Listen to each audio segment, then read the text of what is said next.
Demam berdarah merupakan salah satu penyakit berbahaya disebabkan oleh virus dengue yang masuk ke dalam peredaran darah manusia lewat gigitan nyamuk Aedes aegypti. Penyakit mematikan ini biasanya ditemukan di daerah tropis dan subtropis yang kerap menyerang di kala musim penghujan datang. Selain menggunakan obat atau resep dokter, demam berdarah juga bisa diatasi dengan penggunaan beberapa tanaman obat. Di antaranya, meniran atau Phyllanthus urinaria memiliki kandungan yang dapat meningkatkan trombosit darah sehingga sangat baik digunakan sebagai obat alternatif dalam mengatasi demam berdarah dengue atau DBD. Di dalam meniran terkandung zat yang disebut flavonoid yang memiliki manfaat untuk meningkatkan kadar trombosit dalam darah. Selain itu, meniran juga mengandung beberapa senyawa berkhasiat lainnya seperti alkaloid, asam fenolat, tanin, dan triterpenoid.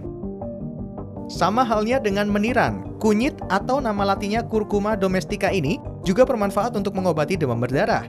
Di samping itu, kunyit juga memiliki khasiat lainnya seperti antimikroba, antivirus HIV, antioksidan, antitumor, antiinvasi sel kanker, menghambat perkembangan tumor payudara, dan juga mengobati penyakit pencernaan. Beberapa kandungan yang dimiliki oleh pepaya antara lain kontinin, myosmin, glikosida, karposit, karpain, dan papain. Pepaya yang lebih efektif digunakan untuk mengobati penyakit demam berdarah ialah daun pepaya gandul. Menurut hasil penelitian, kandungan papain dalam daun pepaya memiliki efek terapi pada penderita pembengkakan organ hati, kelamin, mata, dan usus halus. Adanya pembengkakan organ hati ditemukan pada penderita demam berdarah. Temu ireng juga bisa dimanfaatkan untuk mengobati penyakit akibat kerusakan sel-sel hati yang biasanya terjadi pada penderita demam berdarah. Selain itu, temu ireng memiliki manfaat lainnya, seperti untuk mengobati luka lambung dan usus, penyakit asma, batuk, menambah nafsu makan, mencegah terjadinya obesitas, rematik, dan lainnya. Sama halnya dengan meniran, jambu biji juga mengandung flavonoid yang dapat meningkatkan kadar trombosit dalam darah. Dalam daun jambu biji terbukti mengandung tanin, minyak atsiri, dan minyak lemak. Dalam buahnya mengandung vitamin C yang cukup tinggi. Dalam sejumlah penelitian terungkap bahwa daun jambu biji sudah terbukti dapat menghambat aktivitas enzim reverse transkriptase dari virus dengue. Kandungan tanin yang mampu menghambat enzim reverse transkriptase maupun DNA polimerase dari virus serta menghambat terjadinya pertumbuhan virus yang berinti DNA maupun RNA. Sari buah kurma juga alternatif alami untuk membantu mendongkrak produksi trombosit yang berkurang banyak akibat virus dengue. Berkurangnya trombosit dapat mengancam nyawa. Untuk itu, ketika Anda terjangkit DBD, alangkah baiknya mengonsumsi makanan yang dapat menaikkan kadar trombosit seperti sari buah kurma. Pada bagian kulit manggis terdapat zat antioksidan bernama xanthone yang dapat membantu mempercepat pemulihan kondisi pasien DBD ringan. Anda bisa membuat jus kulit manggis dengan cara mengeruk bagian dalam kulit, kemudian blender dan tambahkan sedikit madu.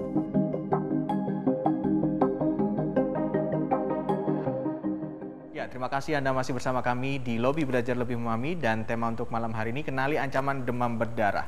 Baru saja kita simak bersama satu paket tayangan yang di dalamnya berisi tentang beberapa jenis bahan tradisional yang bisa kita jumpai di mana saja yang diyakini dapat meningkatkan trombosit seseorang. Sekarang kita tanya kepada dua orang dokter yang ada di samping saya, apakah benar bahan-bahan tadi seperti meniran, kunyit, daun pepaya gandul, jambu biji, sari kurma, sari buah manggis, kemudian temu ireng ini teruji klinis begitu bisa meningkatkan trombosit pasien demam berdarah? Dari dokter Edi atau dokter Syamsu yang akan memberikan komentar?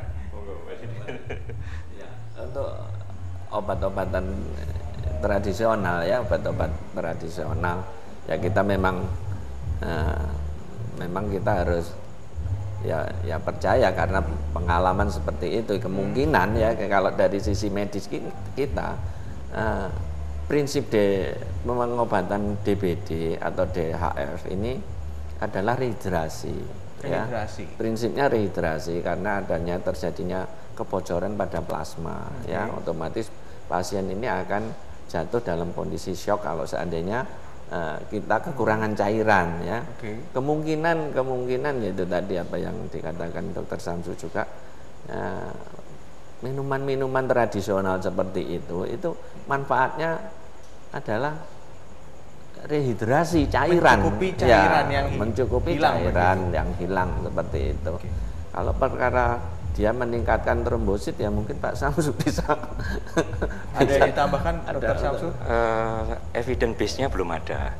Tapi kembali ke tadi patofisiologi daripada demam berdarah.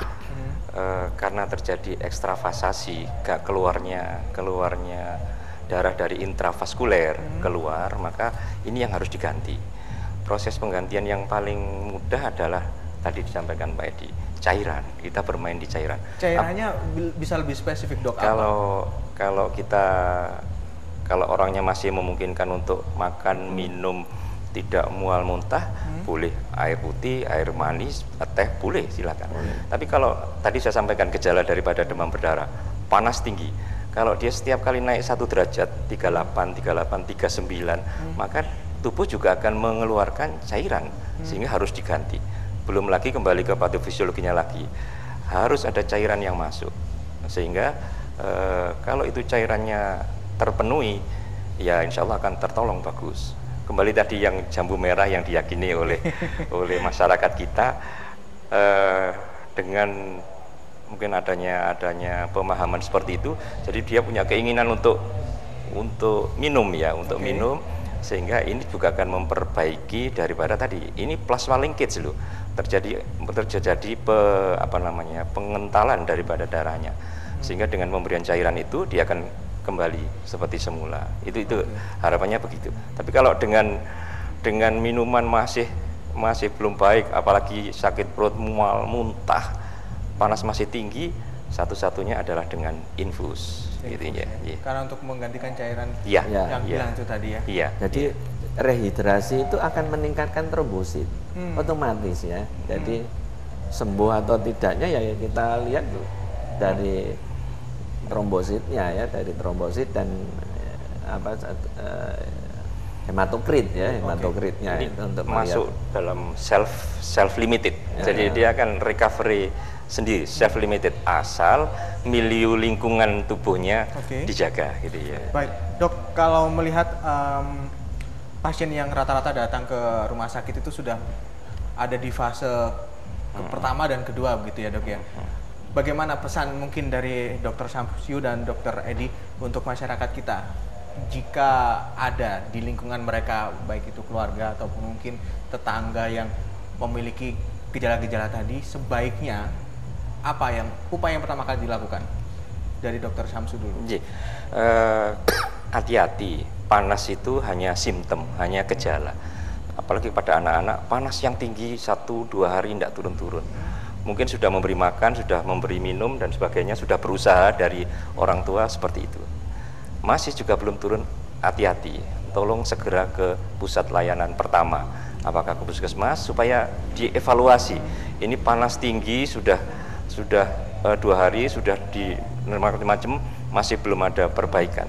Maka nanti dari vaskes pertama akan mencoba menganalisa dan menegakkan diagnosanya. Mungkin dengan lab sederhana lumayan membantu gitu ya. Baik.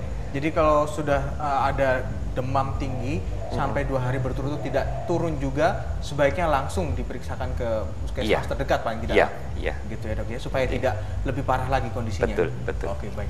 Dari Dr. Edi ada yang jadi prinsipnya itu mencegah lebih baik daripada mengobati. Jadi jangan sampai dia itu jatuh ke dalam kondisi terjadi DAF ya, karena DAF ini kan lebih banyak ke itu tadi faktor lingkungan dan perilaku. Dan mungkin makanya terlambat mendiagnosa begitu ya. Dan pengetahuan masyarakat ya, otomatis kita akan melakukan itu. Yang utama yaitu tadi 3M+ itu tadi, terus kebersihan lingkungan yang utama ya, menjaga kebersihan lingkungan. Kalau itu sudah bagus dan masyarakat sudah tahu tidak boleh ada genangan air dan lain sebagainya, kasus DBD ini otomatis akan menurun dengan sendirinya ya, sendirinya. Satu yang saya catat dari Dr. Edi, lingkungan dan kebiasaan perilaku. Itu tadi ya, perilaku masyarakat perilaku masyarakat harus hidup sehat, bersih gitu. Perilaku hidup bersih dan sehat. Karena nyamuk Aedes aegypti ini berdampingan begitu dengan manusia begitu ya, Dok ya. Memang dia membutuhkan manusia nyamuk ini untuk berkembang biak. Berkembang biak. Baik. Semoga apa yang sudah kita perbincangkan malam hari ini sedikit menambah informasi untuk masyarakat supaya jika ada satu gejala yang terlihat di lingkungannya bisa langsung melakukan tindakan medis begitu, langsung datang ke puskesmas saja begitu ya. Dr. Edi, Dr. Syamsu, terima kasih sekali lagi atas waktunya bersama kami. Sama-sama. Dan pemirsa, inilah akhir dari Lobby Malam hari ini. Kita ketemu lagi di Lobby episode berikutnya tentunya dengan tema yang menarik lainnya. Sekali lagi terima kasih untuk Skyline Furniture atas supportnya. Mewakili teman-teman yang bertugas, saya Dedi Irawan pamit. Selamat malam. Wassalamualaikum warahmatullahi wabarakatuh. Waalaikumsalam.